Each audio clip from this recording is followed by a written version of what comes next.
Sciatica, spondylitis అన్ని రకాల వెన్నుపూస సమస్యలు, కీళ్ల వ్యాధుల సమస్యలకు 100% శాస్త్ర పరిష్కారం కొరకు నియోకేర్ హోమియోపతి. నమస్తే, నేను Keshav. Welcome to Suman TV. Janasena party విస్తృతంగా ఎన్రోల్మెంట్ ప్రాసెస్ని, మెంబర్షిప్ డ్రైవ్ని నిర్వహిస్తుంది. 10 రోజుల పాటు జరిగేటువంటి ఈ మెంబర్షిప్ డ్రైవ్లో కనీసం 10 లక్షల మందిని ఈసారి జనసేన పార్టీలో సభ్యత్వాలు ఇచ్చి చేర్పించాలనేటువంటి ఆలోచనతో పార్టీ ముందుకు సాగుతుంది. అలానే గత 10 ఏళ్లలో జనసేన కోసం వివిధ రూపాల్లో పనిచేసి కొన్ని సందర్భాల్లో ప్రాణాలు కోల్పోయినటువంటి జన సైనికుల్ని ఆదుకునే ప్రక్రియను కూడా జనసేన పార్టీ దిగ్విజయంగా అమలు చేసింది.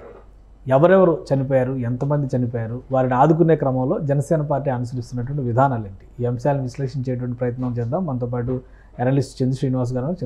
నమస్కారం. నమస్కారం అండి. జనసేన పార్టీ ఒకవైపు మెంబర్షిప్ డ్రైవ్ ద్వారా పార్టీని బలోపేతం చేయడం, క్రియాశీలక సభ్యత్వాలపైన ఫోకస్ పెట్టడం, ఇవన్నీ జరుగుతున్నాయి. ఇంకోవైపు నుంచి బాధిత కుటుంబాలు వివిధ సందర్భాల్లో జనసేనలో ఉంటూ క్రియాశీలంగా వ్యవహరిస్తూ ప్రాణాలు కోల్పోయిన వారిని ఆదుకునేటువంటి ప్రయత్నం చేస్తుంది.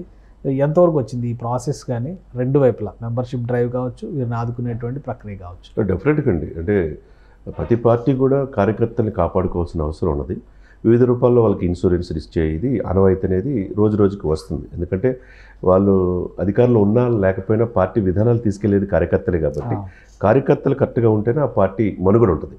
ఆ కార్యకర్తలకు ఒక భద్రత, భరోసా ఇచ్చే బృహత్తర కార్యక్రమాన్ని పవన్ కళ్యాణ్ గారు స్టార్ట్ చేశారు.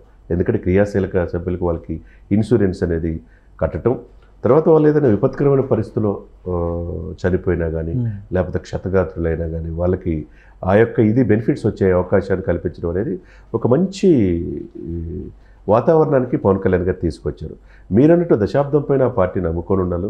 ఈ మధ్యకాలం కావచ్చు, ఏదైనా కావచ్చు, వివిధ రూపాల్లో 81 మంది వేరే సైనికులు కావచ్చు, వేరే మహిళలు కావచ్చు, వాళ్ళ కుటుంబ సభ్యులు చనిపోయారనేది వాళ్ళ దృష్టికి వచ్చిన అంశం. అంటే క్షేత్రస్థాయిలో సర్వే చేసుకొని వాళ్ళ కుటుంబంలో అతను ఎవరైతే కీలకమైన క్రియాశీలక కార్యకర్త ఉంటే అతను చనిపోతే వాళ్ళ తల్లిదండ్రులకి, లేకపోతే వాళ్ళ తల్లిదండ్రులు చనిపోయిన బిడ్డలకి, లేకపోతే వేరే మహిళలు చనిపోతే వాళ్ళ కుటుంబానికి, వాళ్ళ భర్తలకి, ఆ విధంగా అంటే ఎవరు మల్టిపుల్గా ప్రతి దాంట్లో ఆ కుటుంబం ఒంటరి అయిపోకూడదు. ఆ కుటుంబానికి జనసేన నమ్ముకున్న కార్యకర్తలకి ఒక భరోసా అనేది పార్టీ ఇవ్వటం అనేది దాంట్లో భాగంగా 81 మందికి నాగబాబు గారు అయితే జనరల్ సెక్రటరీ, తర్వాత సెంట్రల్ అఫైర్స్ కమిటీ చైర్మన్ మేర కీలకమైన బాధ్యత ఆయనలో ఉన్నాడు. కాబట్టి దాంట్లో వాళ్ళకి 4.5 కోట్ల రూపాయలు నిన్న చెల్లించడం అనేది చాలా మంచి పరిణామం. ఎందుకంటే ఒక భరోసా కదండి. ఇప్పుడు పార్టీని నమ్ముకొని ఉన్న వాళ్ళు, క్రియాశీలక సభ్యులు, వాళ్ళు లేనిదే ఇప్పుడు మీరు అన్నట్టు 6,70,000 ఉన్నది, ఇప్పుడు 10 లక్షల మందికి క్రియాశీలక సభ్యులు తీసుకెళ్తానికి 18వ తారీఖు నుంచి 28 వరకు కంటిన్యూ అది ప్రాసెస్ నిరంతరం నడుస్తుంది. అదే ప్రక్రియలో ఎవరైతే పార్టీని నమ్ముకొని ఉన్నారో వివిధ కారణాలు ఇచ్చా, తర్వాత యాక్సిడెంట్లు కావచ్చు, అనుకోని పరిస్థితులు కావచ్చు, ఏ విధంగా అయినా చనిపోయినప్పుడు వాళ్ళ కుటుంబానికి భరోసా ఇవ్వకపోతే ఎలా? పార్టీ సిద్ధాంతాలు ప్రజల్లో తీసుకెళ్లే విధంగా, అంటే సిద్ధాంతాలే ఆ పార్టీ కార్యకర్తలు, జనసేన కార్యకర్తలు, వీర మహిళలే నా పార్టీకి ప్రాణం అని చెప్పి పవన్ కళ్యాణ్ గారు వివిధ సందర్భాలు అన్నాడు. అది నిన్నటి రోజున ప్రూవ్ చేసుకున్నట్టే కనపడిందండి కేశవ్ గారు. అది మంచి సాంప్రదాయం.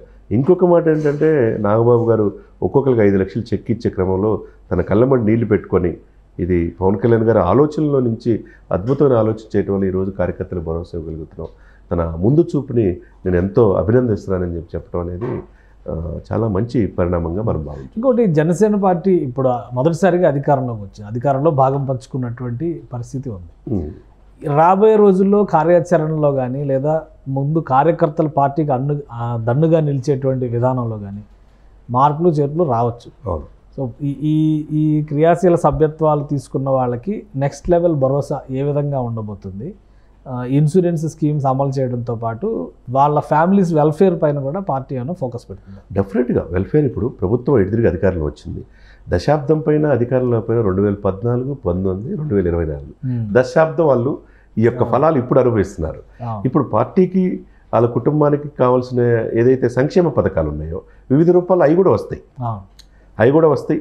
చివరికి వాళ్ళ పిల్లలు చదువుకోవడానికి కూడా ప్రభుత్వం రాయితీలు కల్పించవచ్చు. జనసేన కార్యకర్తలకి వాళ్ళకేమో health insurance, health point of view ప్రభుత్వం ఇన్ అడిషన్ అధికారంలో ఉంది కాబట్టి ఈ కూటమి డెఫినెట్గా అన్ని రకాలుగా వాళ్ళ యొక్క చదువులకు కావచ్చు, ట్రైనింగ్ సెషన్ కావచ్చు, వైద్య పవన్ కళ్యాణ్ గారు ఎక్కువ చెప్తారు కదా స్కిల్స్ గురించి, స్కిల్ డెవలప్మెంట్ ప్రోగ్రామ్స్, అన్ని విధాలు కూడా బెనిఫిట్ అయ్యే అవకాశం ఉంది, డెఫినెట్గా ఉంటుంది. ఒక ఇన్సూరెన్స్ ఇచ్చేటివే కాకుండా మిగతా మల్టిపుల్గా వాళ్ళకి ఆ కుటుంబానికి ఒక చేయుత ఇచ్చే అవకాశాలు స్పష్టంగా ఉన్నాయి. ఇంకా ఈ మెంబర్షిప్ డ్రైవ్ అనుకున్న టార్గెట్ రీచ్ అయ్యే అవకాశాలు ఉన్నాయా? డెఫినెట్గా ఇప్పుడు మీరు అన్నట్టు 6,70,000 నుంచి వాళ్ళు టార్గెట్ 9 to 10 lakhs పెట్టుకున్నారు. ఇప్పుడు ఒకప్పుడు టీడీపీకి అయితే 40 లక్షల మంది ఉంటారు. వాళ్ళకి సాలిడ్గా మొదటి నుంచి ఒక గ్రౌండ్ లెవెల్లో ఉన్నది. ఈ క్రియాశీలక సభ్యులు ఏంటంటే ఆ పార్టీని విధి విధానాలని ప్రతి గ్రామ స్థాయిలో తీసుకెళ్ళే ఆలోచన. పవన్ కళ్యాణ్ గారు చూడండి, ఇప్పుడు విజయం వరించింది కదా అని విజయోత్సవాల్లో ఎక్కడ పాల్గొనలా. 1 month నుంచి రివ్యూ మీటింగ్లు, తర్వాత అదే సమయంలో పార్టీకి క్షేత్రస్థాయిలో తీసుకెళ్తానికి మెంబర్షిప్ డ్రైవ్ ఇవన్నీ చేసుకుంటా ఉన్నారు.